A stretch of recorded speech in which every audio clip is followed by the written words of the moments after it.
Sean,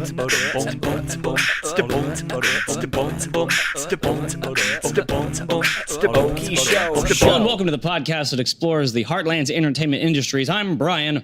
I'm Nicholas.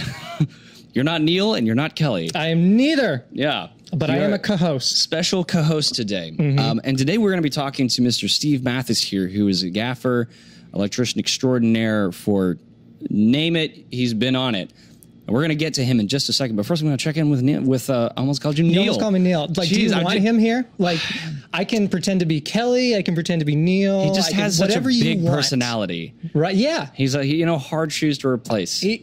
And I'm wearing his shoes. You know, these are... Did you kill him? Is that what got you here? He had a family emergency. Jeez, you got That's Kelly, why he's... to get pregnant, you got Neil dead. I manipulated Kelly and her husband to have another baby. Yeah, you're just a puppeteer, a master puppeteer. I sent in the pheromones while they were watching Netflix one night.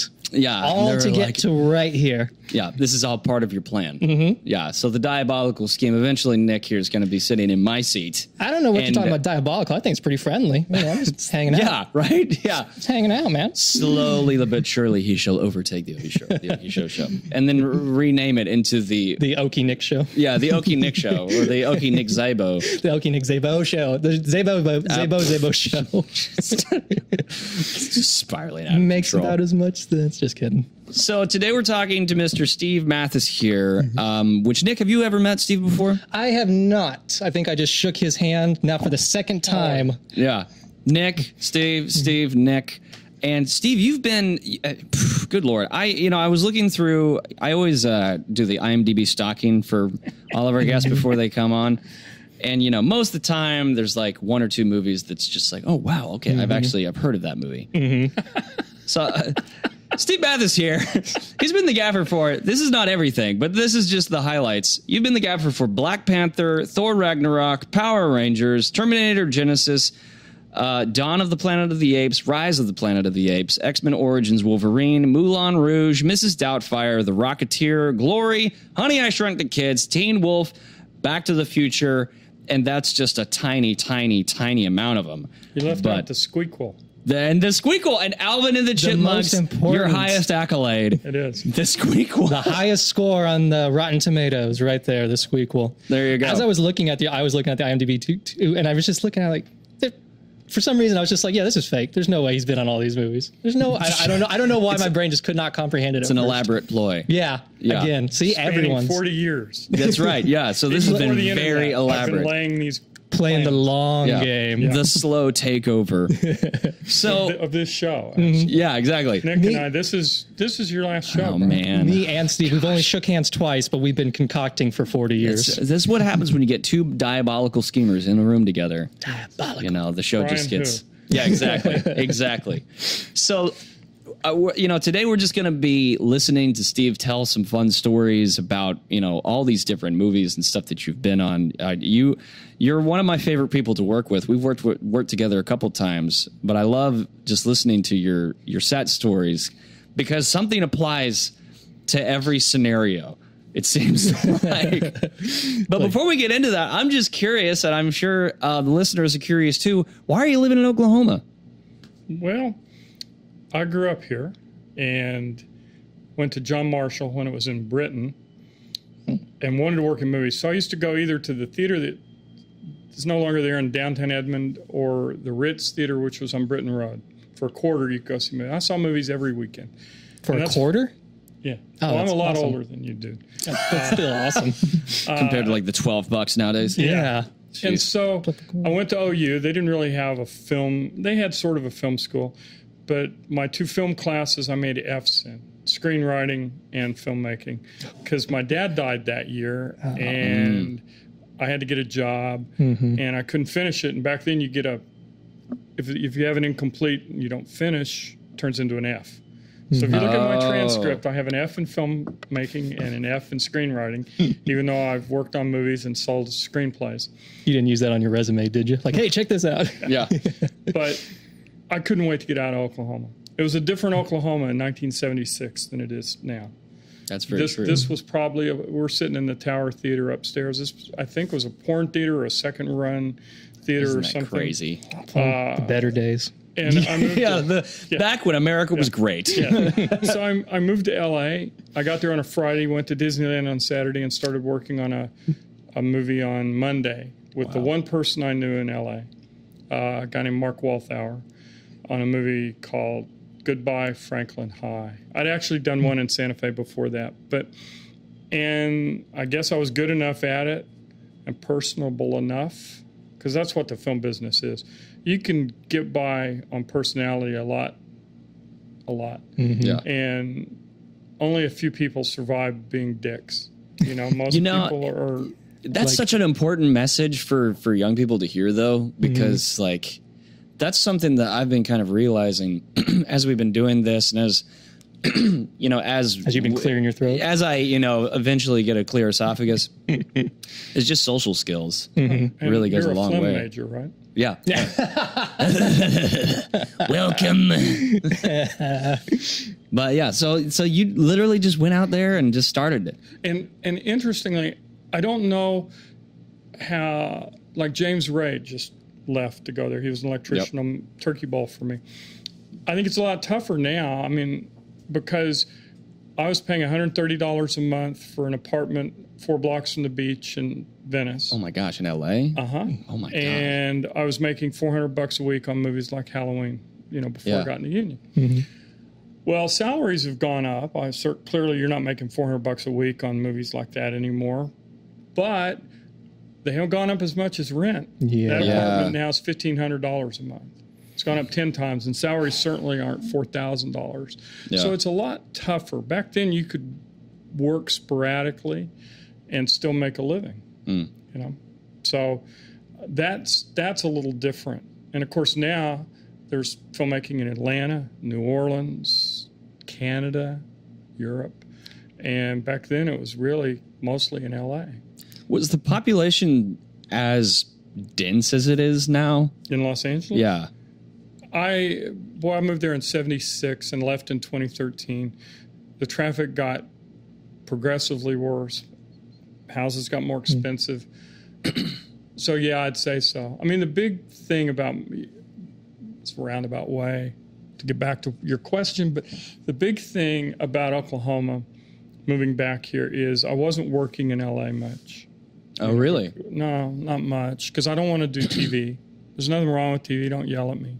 Don't send me emails. Audience, calm down. Calm down. But it just, it's, I mean, the big thing about TV is in 1988, they changed the rules for working. And you used to, prior to that, after midnight on a Friday, you got double time of whatever your rate was. So I guarantee you did not work all night Friday nights unless it was budgeted and they had planned for it. Now, sometimes you had to, but you got paid well. After that rule changed, it became what I didn't make this name up, but I love this name. It's F*** You Friday. Really? Yeah, that's what it's called. It's like we're going to come in at 4 p.m. and work all night Friday, but we still come back to work Monday morning. Yeah. I mean, you've seen that here. That's different than the $5 Fridays I'm used to. Yes. And I'm briefly in that documentary, Who Needs Sleep? Yeah. And when Haskell interviewed me, nobody he'd interviewed had ever said that term.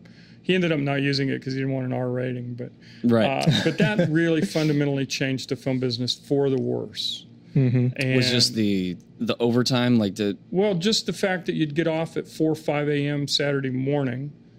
You have a life, you have a wife or a girlfriend or a boyfriend or a husband or kids or pets or whatever. And you go home, and if you try to stay up, you fall asleep about noon. If you go to bed, you wake up and you feel like shit. And so that really... But since I was just not working in L.A. because I didn't want to do those Fridays, I was doing movies. And so they were... The last 5 years I was in L.A., I think the only movie I did in L.A. was The Squeakqual. And that was accidental. I did not know what I'd signed on for. I feel like you just stumbled upon the Squeakqual, and they were like, he seems legit. I was out on a sailboat with this cameraman and some other people, and he said, you want to do my next thing? I think it's a TV movie. And I said, sure, 4 weeks in and out. Let's do that. Yeah. And then he says, no, he calls me. He goes, I quit the TV movie. I'm doing this movie for Fox. And I go, well, the movie's always better. It pays better, everything. And I accepted it, and then I remembered to ask what it was. And then about halfway through shooting, the Fox executive comes to set and he goes, well, we're going to change the name of this. I was talking to him and I said, dude, you changed the name and I quit. Because that's the only thing that's any good about this. It's Squeakqual. The Squeakqual. They were going to change the name? Yeah, because they thought kids wouldn't understand it. And I said, the kids that are going to go to this movie don't have to understand it because their parents are driving them. Yeah, and they're paying attention to the chipmunks. Let them have one shred of, oh, that's funny, before they have to just sit there. And I finally saw it in a dollar theater in Shawnee on spring break. It was before I'd moved back. As it was intended to be viewed. You know what? It was a crowd full of little kids. His parents had dropped them off, plus me and my wife, basically. Yeah. And he's going to be babysitter. And I can tell you, the fart jokes killed them. There's a couple. That's awesome. And they just the whole audience just went nuts. You know, I think I was working, because before I started working in film full time, when I was still trying to like convince people that I knew what I was doing. Like I was working at a before and after school care program for the Y. And we totally watched that movie. And I remember the kids just like losing their minds over the Squeakqual. Yeah. I can't remember a single plot jokes, point. But the Squeakqual? Just the title alone. They were like, it's a masterpiece. You said, we're watching the Squeakqual, and they all said, and they just started slow clapping. clap. I don't know this for a fact, but I'm pretty sure the guy sold a spec script, and the big attraction for Fox was that name.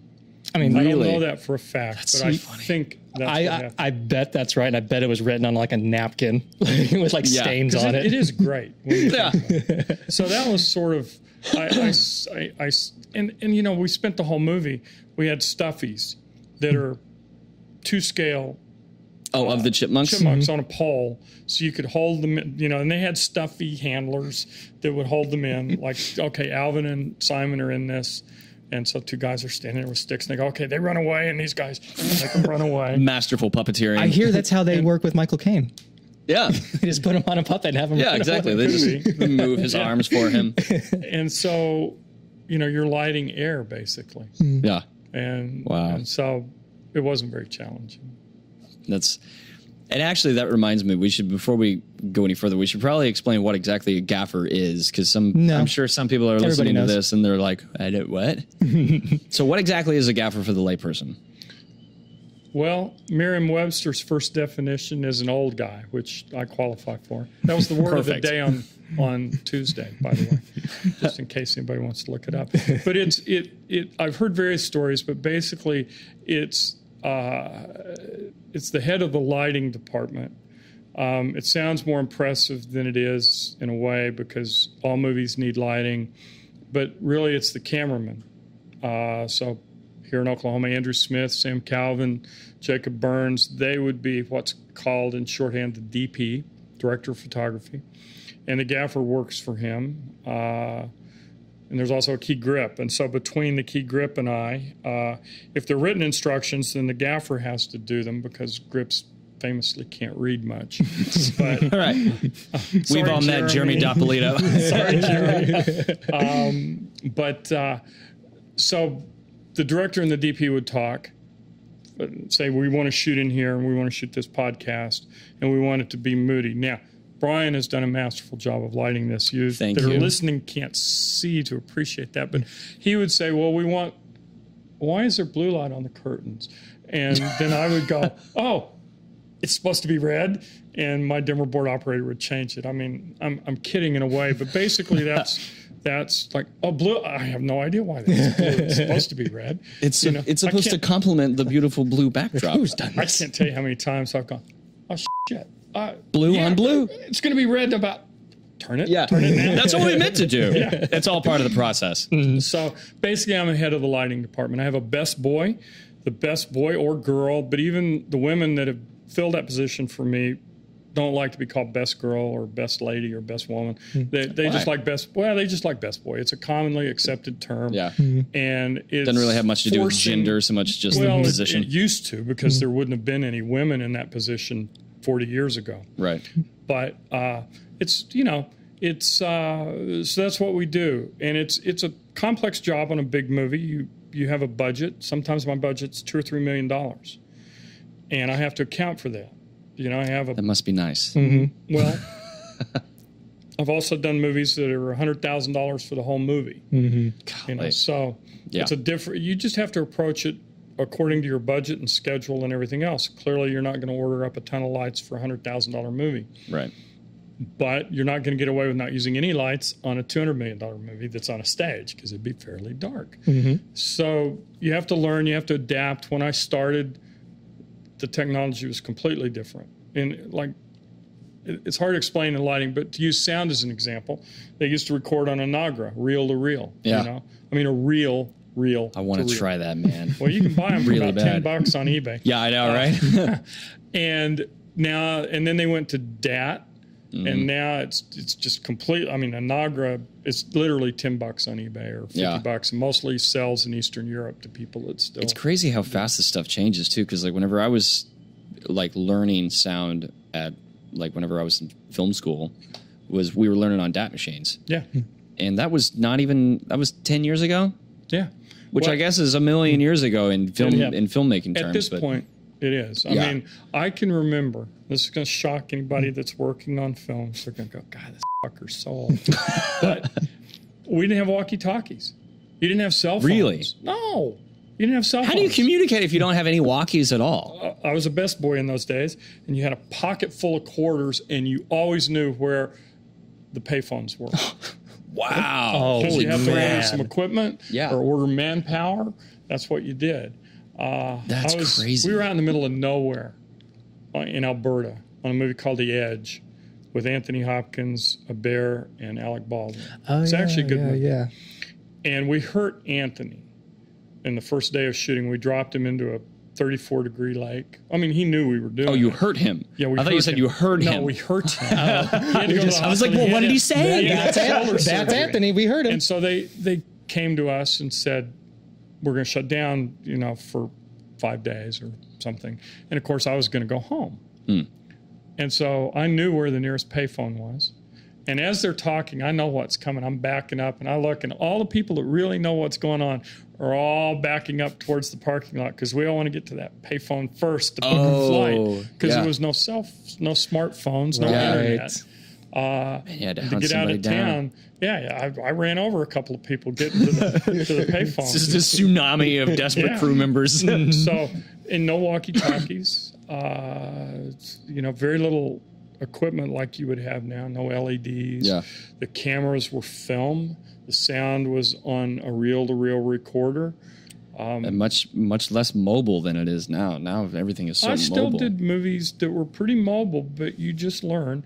And now, with LEDs and stuff, I bet a lot of old-time sound guys, cameramen, I have these thoughts sometimes. I don't remember how I used to do it. Because, like with LEDs, you know, they're not hot.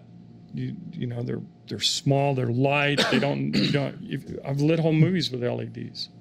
And big lights. Yeah. And they don't pull nearly as much power as before. No, I mean it wasn't LEDs, but on the first Planet of the Apes, we had an indoor-outdoor scene on a stage, so we had to make it look like it was outdoors. So we hung, instead of space lights, the nerds out there will know what I'm talking about. We hung KinoFlow Image 80s, and they're more expensive than space lights. But I convinced the production to do it because there's no air conditioning. They're fluorescent lights. They're not hot. Yeah. And there's no dimmers because they're not dimmable. So even though the light itself is more expensive, I convinced them because we're going to be here for 6 months. The stage is going to sit rigged for 4 months probably. And we don't have to carry dimmers. We don't have to carry all this stuff. A lot less cable, a lot less manpower to put it in. So it's changed quite a bit. But having said that, and cameras are faster. You know, they routinely shoot at 800 ASA now. And when I did Halloween, it was 100 ASA. So it's 100 to 200, 200 to 400, 400 to 800 in progression. And so to put that into layman terms, like when you say... Three style, a lot more light. It's take your digital camera if you have one, and it's not just an iPhone, and set it to 100 ASA and then change it to 800 ASA for the same scene and see the difference. It's a lot. So that's all changed. But it didn't really change the process. Right. It's changed some things fundamentally. You don't like the interior of cars at night. I mean, we did The Fog, John Carpenter movie. And there's a scene, you can find it. There's a pickup going along through a forest with Jamie Lee Curtis and somebody else in it. I think we lit the trees better.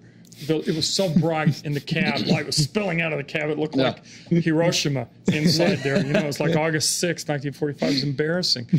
But it was because you had to use bright lights, and it melted through the diffusion before they got to where the camera was. And so I look back on stuff like that and I go, wow. Well, isn't it crazy to think that the lights used to be, like, whenever you first got started, how bright they seemed, and yet that's nothing compared to the silent era when lights used to be like the surface of the sun, just just about. Oh no, you can look at old stills, probably online, and there'll be literally around the stage a big light next to a big light next to a big light. Yeah. I mean, all the way around. Now they won't necessarily have them all on at the same time, but they'll all be up there. And I still did some of that, like Honey, I Shrunk the Kids. I shipped 2 containers full of 10Ks, which are 10K. It's like 10K in dollars, 10,000 watts. It's very bright. It used to be the brightest tungsten light. Now there's a 20K. But we shipped them down there because it was already evolving, and Disney just had racks of these sitting in the rain outside. They didn't know what to do with them because nobody wanted them anymore. Yeah. Because you need that much light. Because back when those pictures of the stage surrounded by lights, the ASA was 25. So that's 2 stops less. Isn't that crazy to think how, because the film industry is only it got started 20 years old. Yeah, like it's really not that old. No. It's But just of like course, amazing how technology is just like increasingly got, Model- NAB every year. It's just I don't insane. think Model Ts have blind spot recognition either. Yeah. I mean, it changes. And that's the thing that I've been able to, I'm not that smart. But I'll tell you, here comes a tip for all you film students. Hire smarter people than you. Yeah. I always do. I always hire my best boy, my lamp operators. I always want them to know more than me because I don't know it all and I can't keep up with it all. And it's, and I tell that to cameramen, hire somebody that knows more than you so they can, like me, because it's not hard to know more than a lot of cameramen because they're concerned with the overall look and not whether it's a 10K, Right. It's like you go into a director and do you want me to use this mic or that mic? And I go, Brian, I want it to sound good. Yeah. I hired you because you're smarter than me. Which that kind of actually leads me. I don't know why I have a frog that is just living in my throat Man, today. it keeps croaking too. Yeah. Blah. But that kind of leads me into the next question, which, like, since you've lived out in LA for a very, very long time and you've been in the trenches for forever. Like, we were talking earlier about how very few people seem to get by being a dick. Like, how much does humility play into things? Does that make sense? Like, you're hiring people that are smarter than you. You don't want to brag about being smarter than someone. Yeah. And that's, I'm glad you hired me because you're pretty stupid. Right. That's not really a good I'm going look. to keep working with this guy. Yeah, he's dumb as a brick. I mean, here's the thing. It's not just humility or being a dick.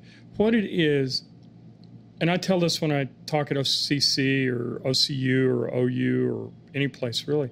I say, you're sitting in a room with a bunch of film students. I say, guys, look around you because these are all the people that are going to hire you in one form or another. If not hire you, give your name to somebody. Because you and I are talking and I go, I'm doing this thing and I need a makeup person. And you go, oh, wow. I know this person. Careers were made off of recommendations. My It's career crazy. was made in some measure off of 2 recommendations. One, to do a mini-series called America about the Russian takeover of the United States. First union thing I did, first big thing I did. Really? I showed up in Nebraska, and they let me off in the wrong place, and I had to walk to the set past 30 40-foot trailers. And the biggest thing I had done prior to that was a 10-ton truck that had grip, camera, sound, and electric. Everything in there. Right. And then another little motorhome with some wardrobe in it. Yeah. And then I was on this thing, and it was like, wow, this is cool. And if you read enough, there's a lot of directors, like I don't know that it was him, but somebody like Colin Trevorrow, who goes from a small movie to a big movie. And that's one of the comments they make is, oh my God, there's just so much stuff that people are wrangling. Look at all in this my crap. name. Yeah. Well, and they're wrangling it in your name if you're the director. Yeah. And to a lesser degree, they're wrangling it in your name if you're the DP or the gaffer. All those department heads. Every department, believe me, the film business has been around long enough that there aren't any useless departments. People make Teamster jokes. I just did a movie without Teamsters, and it was a nightmare. Trucks were in the wrong place. Nobody knew where the trucks were sometimes. I mean, Teamsters are great. Yeah. Same with, locations. The location department. Shout out to locations. Yeah, That's right. You did locations a couple times, didn't you? Yes, it was an experience. Oh, it's an unsung job that's really shitty. Totally. Because you are the Those guys guy are that has to heroes. go explain why the electricians burned a hole in your new deck. Or put a hole in a painting at a museum, which is what happened when I was doing location I almost hosting saw for one that. shoot. Yep. So, in my, I mean, and whatever can happen has happened. That's the other thing. Learn more about that on our Murphy's Law episode. It's stunning how much can go wrong. Yeah. Because basically you're asking people that are well trained, but not necessarily in that specific thing, to do stuff, and it can go south pretty quickly. Yeah. But what I tell these kids in the end is these are the people that are going to hire you. So don't be a dick. Right. Don't be nice.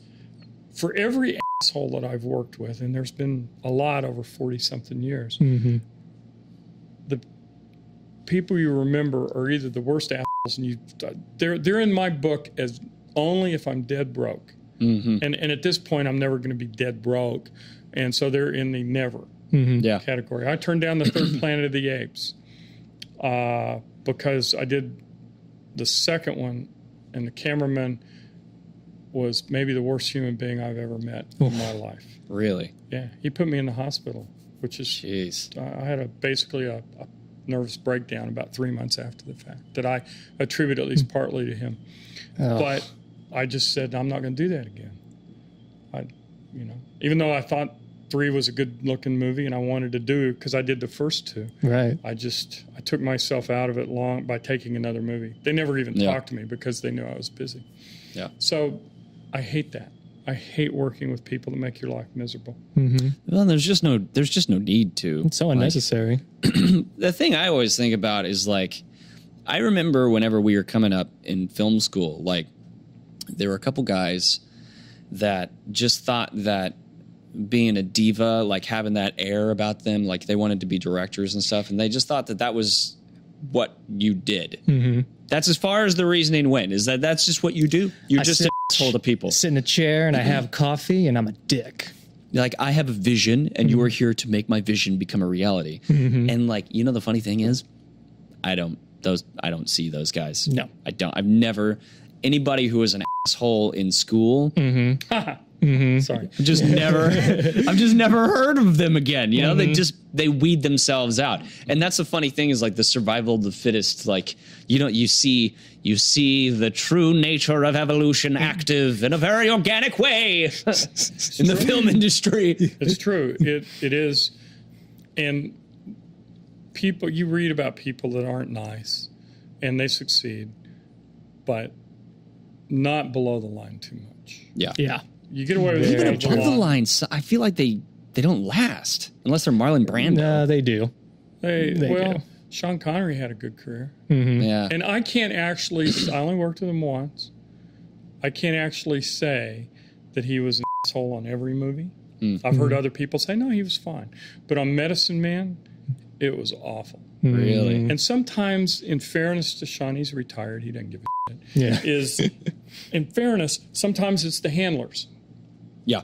Whose job depends on them being happy and don't want anything to make that actor or director or whatever come back on them. Right. And how does that work? When you say handlers, are you referring to the actor's assistants? their assistants or the stuntman. And if it's a heavy stunt show, the stuntman's generally chosen by the actor.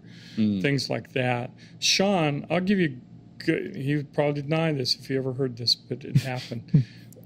we were in Mexico in the middle of nowhere. No TV, no cell phones, no internet. This is 1991. And we're in a little town called Catemaco. And I find out that Sean's driver every day, once he delivers Sean to set, goes to Veracruz, which is like 2.5 hours, and buys Sean a New York Times and LA Times and Wall Street Journal. So I give the guy $50 and I say, if there's a paper left, bring me an LA Times every day. And if that runs out, I'll give you $50 more just to have something to read. Right. Yeah. You know, to see what's going information from the outside world. Yeah. And he comes back at the end of the day and I go, hey man, you got my paper? And he hands me my $50 back. And he said, I told Sean I was going to pick a paper up for you. And he said, no. I said, what? He said, no, he doesn't want me to deliver papers for anybody else. I said, wow. Man. Okay. So it's that kind of shit you have to put up with. Just like small little petty things. To be fair. Although on the plus side, if I was going to get chewed out by anybody, I would love to hear Sean Connery chew me out. No. He's chewed me. He chewed me about telling me how the Grail is not about archaeology. And it's a race against evil. The times belong to me. We did get him to say Bond, James Bond. Did you? Oh, nice. maybe that's why he didn't want like, they made me say Bond, James Bond. Yeah. They don't get any paper. You know, and that's kind of... I worked with a sound mixer that worked with Sean Connery before, and he said kind of pretty much the same thing. Harrison Ford told me that he believes that Sean Connery still has the first dollar he ever made. Really? He said he likes him too. I mean, they did the Last Crusade. He said he's a great guy, but he is so fucking cheap. That's so weird. He told me a story. I don't know if it's true or not, but somebody, either Harrison or somebody, told me that Sean would. I don't know if they still have to do this, but they would have tax holidays where they would leave England for a while, and he would go to Spain. And he was in Spain, and he played a golf match with 3 college students, took them for all their money, and left them penniless on the side of the road. Oh my God. Then it's appropriate to say Bond, James Bond. Yeah. And so I guess their story that they got out of it was probably worth the money. They got fleeced by Bond. Yeah. That'd probably be worth it. Yeah. Once you got back I swindled them. Those NYU students had no idea. None. You know, we've actually done a Sean Connery themed sketch. Really? Yeah, we have Matt Gardocki playing Sean Connery, and he's actually pretty good.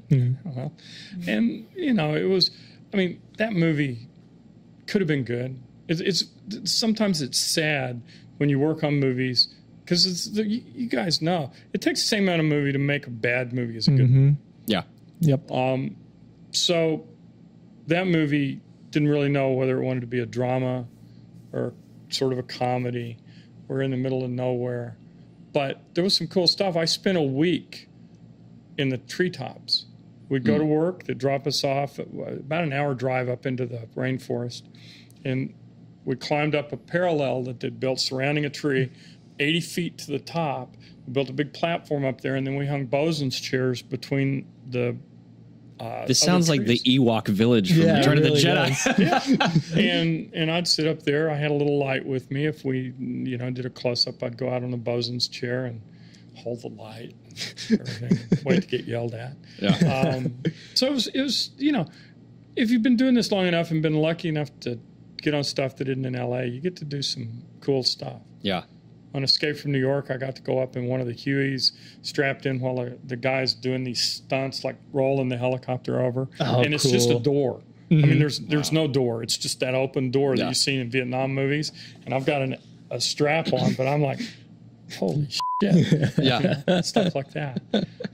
So you get to do stuff, speedboats on Miami Vice, and jungles, and helicopters, and all that. So that part's fun. Yeah. Because you don't get to do this stuff in real life. Oh, yeah. Not everybody. I mean, if you're that's the thing that keeps me coming back after those long night shoots and those Fridays and that kind of thing. Is that one day you'll be around Thor's hammer? Yeah, and I will pick it up. I am worthy. So that actually kind of segues into the next thing that I'm positive that all of our listeners are wondering is, what's it like to work on a Marvel movie? Because that's a scale move. That's a level of freaking awesomeness. The first one I did was Wolverine, which was the Origins. X-Men Origins. And everybody could have been said, well, I'll tell you what happened. It had a start date with Hugh in Australia, and they had a release date. So, you know, we had to shoot. He had a movie right after that, and we didn't have a script. Gavin did not have a script because it was during the writer's strike. When was it? It came out in 2008? Yeah. It came out in 2009. I got there in November of 2007, and we shot until I left in June of 2008, and I was in Sydney and New Zealand. We shot part in New Zealand. Nice. So that was the first Marvel movie I did, and Gavin's a great and talented director. He directed Eye in the Sky and Ender's Game. He won an Oscar for foreign film for Tsatsi. Oh. So I guess that's how you pronounce it. Bless you. Yeah. Haven't heard any. And he's a great guy. And he got saddled with no script, but a movie that had to be made. And they fucked up Deadpool, for example. Yeah. Oh my God. And they almost killed Deadpool. Yeah. The fact that Deadpool has made its comeback the way it has. And that was Ryan Reynolds. Yeah. And we shot scenes that are Deadpool just like now that were funny. And they're either toned down or not in the film. So that was my first Marvel movie. Although, actually, I worked a couple of days on reshoots for Captain America that no one's seen. The first 86. Albert Pune, I think, directed it. I did some movies with Albert Pune. Oh, like the 86, like way back in the day? Yeah. Oh, When man. Marvel was bankrupt. Yeah. Just, you know, I think I worked a couple of days. They shot it in Eastern Europe. I think we came back and did some close-ups or something in L.A. I knew the director. And then last year, I did Thor and Black Panther reshoots. They shot Thor in Australia, and everybody thinks reshoots are a bad thing. And anymore, I mean, George Lucas started it. His contracts include reshoots. Yeah. You know, so nobody can say, well, I don't want to do this anymore. It's, Right. you It sign- seems like reshoots are becoming more of just like a part of the process. Oh, they Yeah. are. Yeah. And they're not reshoots. I mean, in a sense, they used to be. Right. You'd screen I'm the like, movie we and f***ed up and this now we've is- got to... Yeah, this is terrible. Yeah. We got to fix it. But on Thor, they did, you know, they screened it and we reshot 3 weeks, but we shot 500 setups in 3 weeks. Wow. So there's pieces of what I did all the way through the movie. We Yeah. reshot about 40 out of 120 pages. Was that Wow. Pinewood in Yeah. Atlanta? Yeah. And in fact, go look at the trailer. Now trailers have names. Trailer 1 for Thor. And when she, for want of a better word, squishes the hammer, it's in an alley. Oh, yeah. Right. And That's right. yes. So you were on And- those reshoots. Well, so I Interesting. go to see the third Planet of the Apes in Atlanta while we're working. And there's a trailer for Thor, and I'm going, shit. We just shot that yesterday. The reshoot, Wow. the hammer squish. Yeah. Now, what happened was they looked at it, and they said, why are we staging this in a dirty, grungy old alley? Yeah. So they restaged it. We didn't have Kate Blanchett. Available. Well, we had her for the first 2 days or 3 of shooting, but we didn't have the boys. So if you look at that, Kate's stuff is shot within rock throwing distance of Pinewood. We're in a field that they park cars in sometimes. It's like an actual practical location. It's a field. Yeah. Just it hadn't been developed yet. The reverse, we went about an hour south down to Sonoya where they shoot Walking Dead into this horse ranch farm. And we needed a cliff. I mean, a cliff. It's 10 feet. Yeah. But we needed something so the grass died into a green screen. And all the boys, all that ocean is red dirt clay in Georgia. It's been replaced. They're looking at the beautiful view. And so they were never, in that scene, they were never in Georgia at the same time. Oh, wow. In the reshoot. And so we redid just little pieces here and there, some new scenes. And so I watched the movie and I go, wow, we did that. Yeah. I saw Ant-Man and the Wasp, and while I was down there doing Thor, they hadn't started shooting yet, and they had to do Stan Lee's cameo because he was there, because we did his cameo for Thor. Right. And they said, well, let's pick it up. So I'm watching it. I'd forgotten about it. I'm watching Ant-Man and the Wasp and go, hey, I worked on Ant-Man and the Wasp because I did Oh, nice. his scene where, have you seen it? Yeah. When he gets in the car and says the 60s were tough. Yeah. I did that. It was funny. That's awesome. But Stanley's getting old, man. the one thing that's different about Marvel is they do not feed you. You don't break for lunch, rather. Yeah. They did that on, I was on an HBO show shoot, and they just never took lunches, and I didn't know that was even a thing. I didn't know that you could do that. Well, you just have to pay meal penalty. Yeah. If it was and a they were like, non-union- we have the money. Yeah. Well, Marvel, look, they're smart. I guess somebody, they never articulated this to me or anybody that I know of, but I believe that they ran the numbers. Because if you break for a half hour, it's really an hour. Right.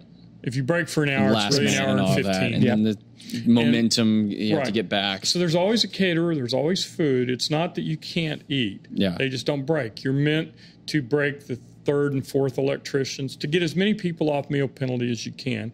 But if you can't, the meal penalty is if you don't eat after 6 hours, which is 2 hours before most of you go home for a day's work. 6 hours in the film business, you probably know this if you listen to this show, but that is lunch. Yeah. And then you have Halfway 6 through to the 8 day. hours more Yeah. after that. Even if it's at 3 a.m, that's lunch. Yep. Yeah, exactly. That's always And- that's my favorite thing is like in the morning when you show up and it's like 6 p.m. Yeah. Everybody's And- saying good morning to each other just to have some shred of normalcy in their lives. It's exactly true. Yeah. And so Marvel doesn't break for lunch, and you only work 10 hours. If the director needs to go longer than 10, he needs to have a reason. It can happen. It did happen a couple of times on Thor. Dude, for And a then- 10-hour day, I'd go meal That'd be penalty awesome. every time. Yeah. That sounds awesome because I'm so used to like 12 or 14. It was nice, and we didn't do any nights on the reshoots on Thor. I was mostly stage based, except for the squishing the hammer. And then Black Panther, we redid the fight, or amplified, I guess is a better way to put it, the fight on the train Amplified. tracks down Yeah. at the bottom of the vibranium mine, and they added a whole lot of stuff to the fight in Wakanda at the end. How much of that was a practical set? Because it felt like it was on Which green one? screen. The Both the train and the Wakanda. Well, the vibranium set's about 100 feet long on a stage. It's 3 light towers. So if you watch it again, it's 3 of those light towers that are sort of like this. Oh, okay. There's no train. Right. That may be a shock to you, but there's What? Yes, there's no train. There's not even. Are there tracks? No, because it's a maglev. Yeah. There's not even any tracks. Yeah. So all that exists. I mean, it's like we built the. If you go see the first of the new Planet of the Apes, the James Franco one, the whole Golden Gate Bridge scene was in a parking lot in Vancouver. All that's real is the pavement. We paved the road, we built a curb, and we built the fence, and we built the light stanchions. I'd walk into the stage and have to walk through the paint department because where my parking spot was, and I'd see these things being painted and built and fabricated and everything as it went along. So when you look at it, there is nothing real there except what I just described, and surrounded by green. And then because it's an Apes movie, there's a lot of motion capture. And so this is 50 to 75 cameras, not film cameras, but infrared cameras that track in 3D. And the guys have the ape doubles have on what I call Velcro suits that have little LEDs stuck to them for tracking purposes, a headphone thing, so it looks like you're working at Starbucks, except it's got a light on it and a camera, so they can record your facial expressions. And then they were taking orders in between setups too. Yeah. Andy Serkis was really good about it. Do you need a grande? Perfect. Excuse me, I had a big order. I'm sorry, I'm late coming back. It's like, I'm going to call cut here. I need to get my coffee just really quick. Circus will be right back. He's got like 3 back. That was pretty cool. And then for the second Apes, they decided to shoot it in 3D. Most 3D's post. Yeah. You convert it in post. Yeah. But we shot it in 3D. So you have 2 Alexa cameras mounted 90 degrees to each other. And we're out. The first day of shooting is out in a forest on a hillside in the rain in British Columbia, about an hour from town. And I don't think we shot anything for 9 hours because we had so much trouble with the water and the cameras. And the 3D stuff is all it's so weird doing an Apes movie because the 3D, we have a big 10 by 20 tent that's got all the 3D stuff in it. because each camera has a 3D technician, and then there's a 3D supervisor in there as well, because you have to decide how much 3D you want in a shot. It's more complicated than that, but I feel like to get the focus to get the focus where you want it to be determines the separation of the two cameras. Most of Apes we did down around 1 because the director, I don't think, wanted to do it in 3D and sort of resisted it, but just tolerating it. and then when you crank it all the way up is when you get spears, coming out of the screen and everything. We didn't have any of that, but we also had Apes, sometimes 20 or more, and so they're all the motion control cameras up high, and Weta, who did the motion capture for the Apes, they're the New Zealand Peter Jackson's Hobbit and Lord of the Rings special effects company, visual effects company. They had a tent as well, full of millions of dollars of proprietary software and hard drives and everything, because they're recording 50 cameras or 30 cameras or 60 cameras, whatever. Yeah. They're recording all this data, and it's all synced up to the image and the camera, etc. It's wild. And it's the crazy thing. Like every time I hear about that, like just the amount of technology, my God, all of this time and effort and just millions of dollars, so that you could sit in your chair and go, "Yeah, get to the next channel." Yeah, or just like, except that the Apes and Planet of the Apes are good. Oh yeah, they are really. My God, good. well, especially the most recent one. Like they're fantastic in both of them, but in the most recent one, I can't remember what it's called. War. That's right. The motion capture on Andy Serkis is a level of good. Like I didn't know that you could get better than what we already had, and then I saw that and it was just like, that's. I'll tell you a little story crap. from the first one. If you've seen it, there's a scene where John Lithgow's sort of losing his mind, and he goes out and gets in what he thinks his car, and he's not supposed to drive. Anyway, he backs his car. He's trying to get out of the parking spot, and he backs into his neighbor's Mustang, cherried out Mustang, and bam, bam, bam, bam, right? Neighbor sees it and runs down and pulls him out of the car going, "What the f*** are you doing?" And Caesar's watching up top. So Caesar comes down, it's Andy Serkis in a Velcro suit, and chases the guy away and hugs John Lithgow. So he chases the guy away. And this is Andy in a Velcro suit, for God's sake, and John Lithgow. Chases the guy away, and he comes back and hugs John, and John hugs him, and people started crying with Andy in a Velcro suit. wow. Isn't that crazy? I mean, that's a level of acting. That there. is- That's that crazy. Andy's gotten some press. He's a nice guy, and he deserves all that press, but I don't think people really appreciate how much of Caesar, for example, or Gollum, is in there. Yeah. I mean, it is Andy, and Andy is brilliant, and so are the other apes. Do you think that bothers him at all? Like that he doesn't get the He never mentioned it, but how could it not? yeah. You're a character that's carrying, especially 3. He and Woody Harrelson are 2. It's him and Jason Clarke, basically, and Gary Oldman. But, there's not a lot of leads in these movies. Yeah. Caesar is a lead. Yeah. And he's good. He's a lead in the movie. Man, in There's War. no way anyone would, like, people probably wouldn't recognize him most of the time. Like, people who really like, his work will recognize You'd Andy be Serkis. surprised how many lay people know the name Andy Serkis. Yeah. My daughter, I find out from her what a lot of people know because she'll talk about it. And I asked her, I said, "Do you think people know that Andy's under there?" And she goes, "Oh, yeah. Yeah. Oh, yeah." So I know I've definitely, because like I feel like our generation's kind of grown up with Andy Serkis, like knowing the man behind the mask of like, we know that that's Gollum. We know that that's Caesar. We know that that's, I didn't know he was King Kong. I'll admit, I didn't know he was King Kong. And that's why he got Apes. He got really big on that role. Yeah. He got jacked. It's huge. They weren't going to hire, a guy named Terry Notary was doing it.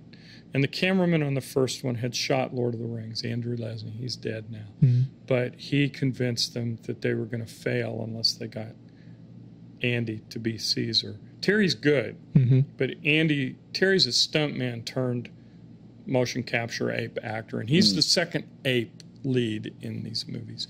But The big Andy's- orangutan.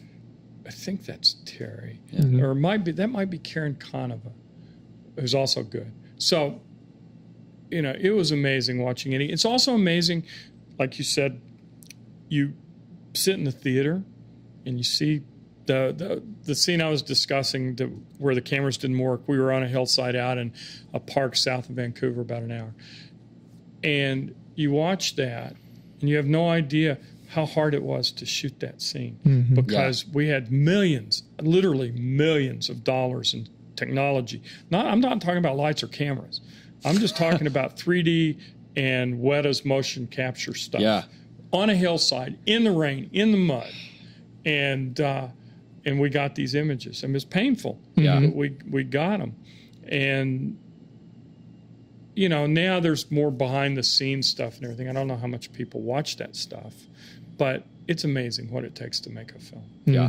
I mean, It's part of the magic, man. and when I see my kids watching a movie on their iPhone, I get pissed off because it's like, no, movies aren't even meant to be watched on TV. They're meant to be experienced. I want to say this to you. Can you watch Game Night on TV, which is actually funny, and I didn't work on it, and I'm not making any money for that. It's just hysterical.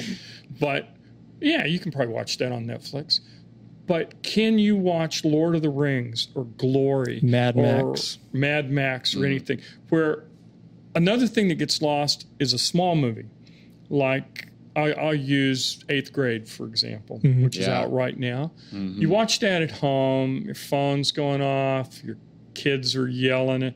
You don't get into these small movies in the same way that you do in a theater where you're sharing a common experience with 3 other people. If it's you know, if it's been in the theaters for a while, or a full house.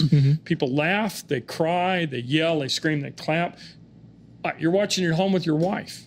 Yeah. And she's going, why the f*** are we here? What are we doing? So I encourage you all to go see movies, because if more of us don't go see them in these theaters, there can be fewer and fewer theaters. And Theater's fewer and fewer die, films that they open in. So you can't go see Mission Impossible in a theater and then watch it again at home and see if it's the same experience. Yeah. That's why I try to, I go to the Dollar Theater a lot. Because I'm cheap. Big spender. You know, Sean Park Connery 7? is my homeboy. We're both The cheap. North Park 7? Yeah. Okay. And I love going to see like horror movies, like shit grindhouse movies at the Dollar Theater, just because my first job that I ever had was at a Dollar Theater back when it was still film. And like it was as grindhouse as you could get. And I used to love watching horror movies at these old theaters. But I try to reserve the big AMC, you know, IMAX theater experiences for those, you know. I feel like the big blockbuster movies are kind of, you know, looked down on by some film people as being like, oh, well. Yeah. But like when you're on the set and seeing the technology that goes behind all that kind of stuff, it's hard not to be like, this is amazing. Oh, God, yes. I mean, you know, a spaceship on gimbals. Yeah. It's not the whole spaceship, clearly, but it's up 10 feet in the air, and it's, I mean, you can get hurt on this thing. Yeah. On Peter Pan, not the Steven Spielberg one, not the Johnny Depp one, but the one no one saw. Is that the Hugh Jackman one? Oh, not that one either. No, it's not Hook. Man. It's called Peter Pan. It's a kid's movie that cost $100 million, so it was way too expensive. I was on it. We shot between first and second unit and a splinter unit 400 days. Which the longest movie other than that I've worked 400 on. days? 400 days. That just sank in. That took that long to sink in. I'm Just like, yes, wait a minute. What? Holy, over a year? Oh, yeah. I was on it from July until September of the next year. Oh, my God. I've heard of 500 days of summer, but 400 days of Peter Pan? Yeah. Were they trying to go for Ben-Hur? Well, it was kids, Well, yeah. dogs, and special effects. So we built a 70-foot tall pirate ship on a gimbal in a stage. And I surrounded it with blue and built this is going to get a little technical, but I built a 1,200 Parcan rack. 1,200 Parcans. You know what a Parcan is, right?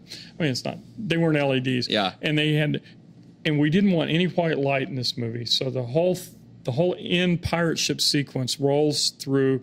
The brief was, I want this to look as if it's it's not shot as a continuous scene, but I want the look to start with the sun's still up and it just turning warm all the way down to when it turns purple in the sky. And so the first time I turned that pirate ship purple, I waited till everybody was on it, and then I had the dimmer board operator flip the switch. And everybody's like, what the f***? Really? No, Well, 1200 Park, and was that basically the that's sun? the sun. Yeah. And, I mean, technically it was on a rig that traveled. It was on big steel frames. So they had enough slack that could travel. There were 300 space lights above us. They were all colored. Yeah. So and I said, now we're going to design this. We cannot go out of order. Oh, no. We won't. It's fine. Mm-hmm. And of course we did like day 3. Yep. And so I would undock the ship because you couldn't get off unless it was docked. If I knew we had to change colors, I'd undock the ship. So everybody would help change the colors on the space lights. Wow. Because I wouldn't dock it until that was done and they could go pee. So did you have to, like, you had gels in front of the 1200 Park cans, right? You're not changing out 1200 I had a individual guy gels. for 2 weeks. All he did was cut gel. Wow. And we had stacks of each color and a continuity chart, and we would change the gel. Usually it would rotate between 2 colors. I needed about, depending on how dark the gel was, 600 to 700 of a color. And so we could rotate between scenes. So, we did. I mean, I turned a whole set dark blue-green and then gelled the lightning strikes, which are daylight, gelled those back to tungsten, so the lightning's yellow. Oh, cool. Which, is what people draw lightning as. Yeah. And so I thought, well, let's just do that. So I had fun. It was hard. We were off in time for dinner every night. Yeah. What's not to like? And I was in Australia. I had an apartment on the 13th floor of a high-rise on the ocean. You in Australia? It's like that's. I've done. Let's see. I did. Moulin Rouge was the first one I did there, and then I prepped and designed the lighting for Chronicles of Narnia, and then my daughter got sick, and I couldn't be in New Zealand. I mean, she's fine, but at the time I couldn't commute. Mm-hmm. Yeah. It's a long way, so I didn't do any of the shooting, and of course they didn't give me a credit, even though every step I designed. But and then I did Wolverine there, and I did Peter Pan. So I did Moulin Rouge, Peter Pan, Narnia, Wolverine. Nice.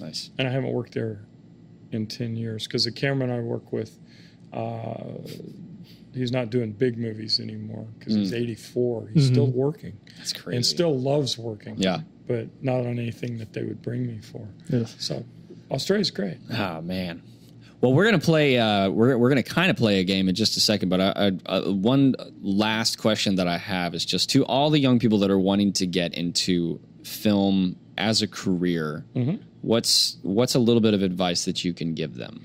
Well, I'm going to assume that you're probably living in Oklahoma. Maybe not. And if not, stop listening. We have one listener in Japan. Okay. This would apply. Hi. Yeah. Yes. The big thing is, whether or not I'm talented, I don't know.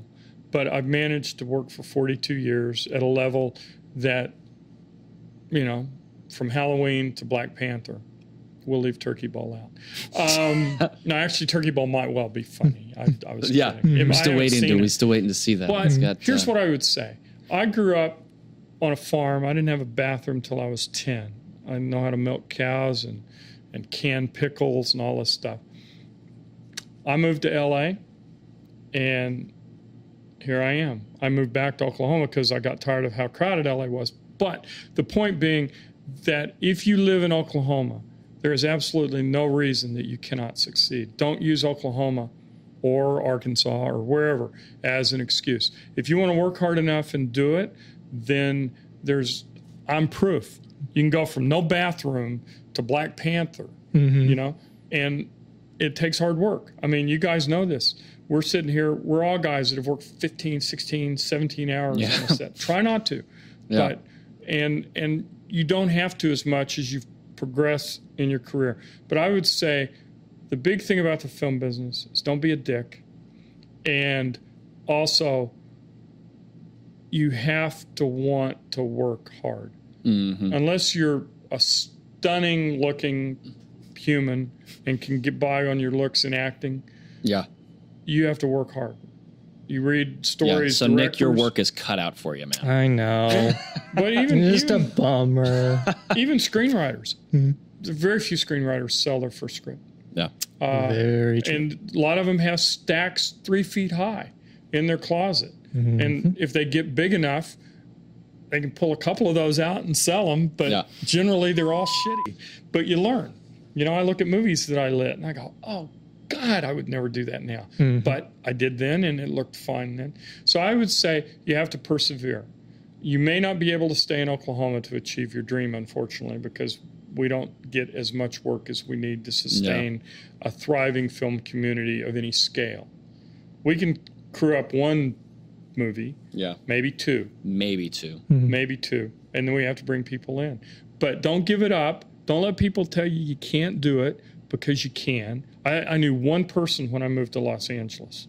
So it can be done. And when I hear people use Oklahoma or small town or no film degree as an excuse, I just go, well, then I don't say this, but what it means is they're not going to make it. Right.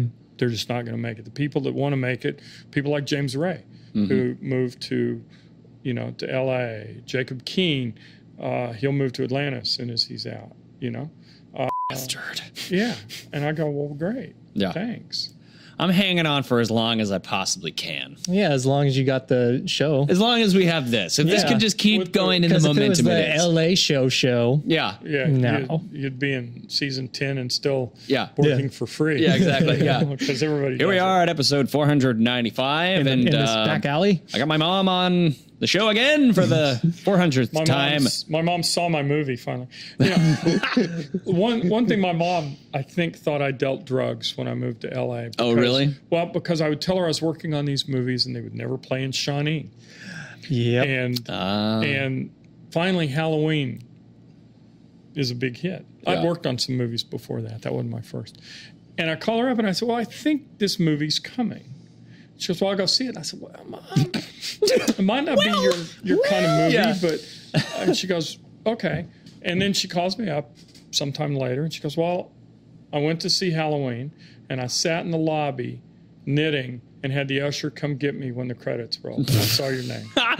That's great. See, that's a mom's love. That's an Oklahoma man. mom right there. That's a mom's love. It's, oh, man. And then about a year later, she called me up pissed off because she and her church group went to see Raiders of the Lost Ark. And I said, Mom, why the would you go see that? And she goes, we thought it was a Sun classic about the Ark of the Covenant. Yeah. Some classics used to do those You Were There movies with actors about things. Oh. They thought...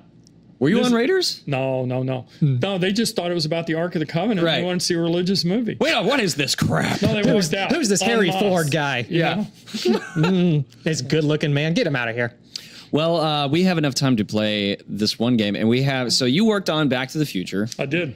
And I thought it'd be fun if we read a scene from the original script of Back to the Future. I don't think this is actually in the first movie, but you want to be Professor Brown or Marty? Which would you prefer for me to play? You should be Professor Brown. Okay, I'm going to play Professor Brown. You look a little bit like Doc Brown. Yeah. You grew your hair out. Marty! Okay, so this scene is right before they basically right before Doc Brown introduces the DeLorean and all that kind of stuff. This is before it was even a DeLorean. And so what we're going to do is we're going to read it straight, and then you're going to pick a genre for us to reread it as. Okay. And then we're going to reread it with that genre in mind. Okay. And then we'll reread it with one more genre that I have in mind. I got my hat backwards. I'm in character. I'm ready. Okay, so to set it up, Marty is on his way out. He pauses at a door with 5 locks on it and tries it. Of course, it doesn't open.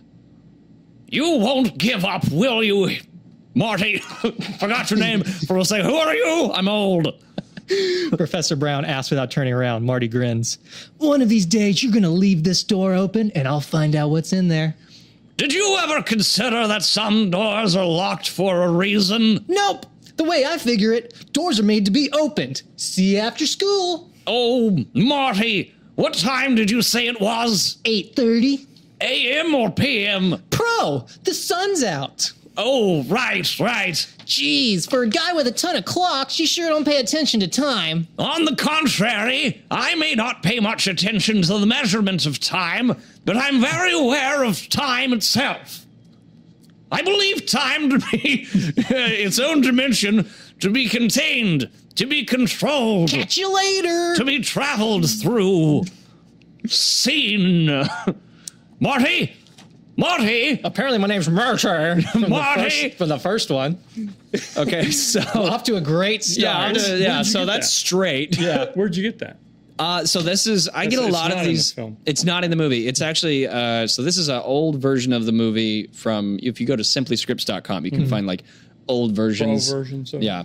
Because the original ending of that movie is it. Tell me if this is in that script. Was they take the DeLorean or the car?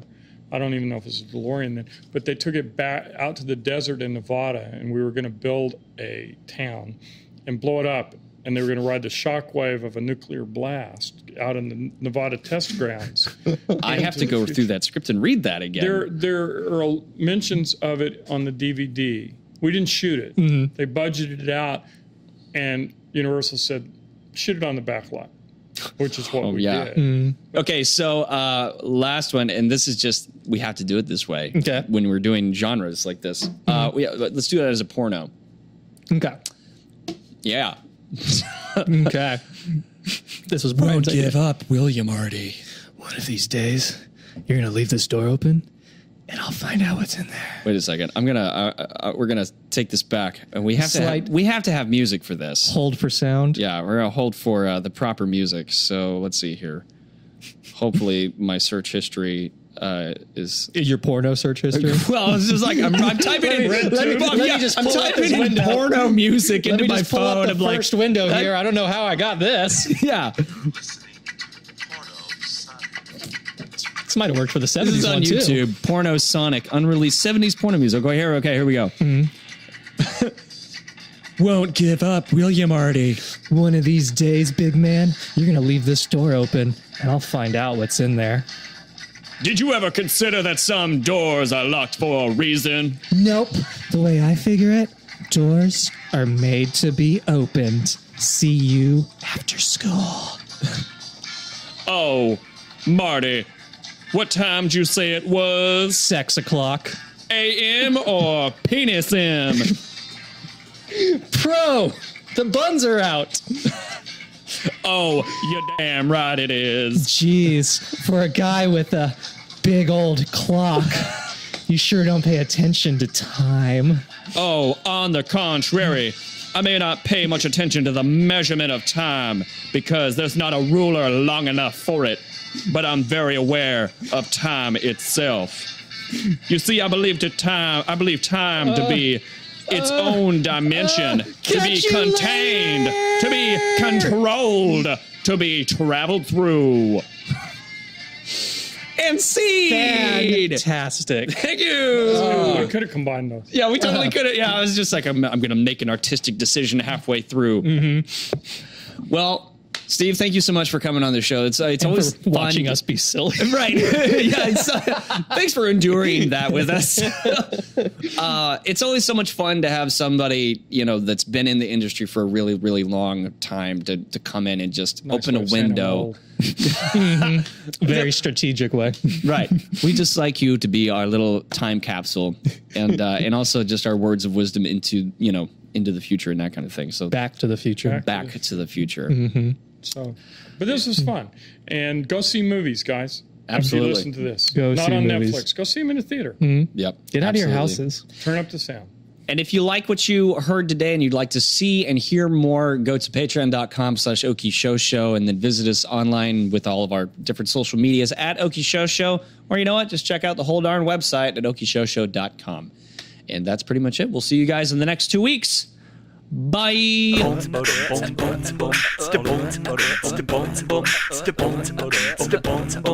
Okie Show.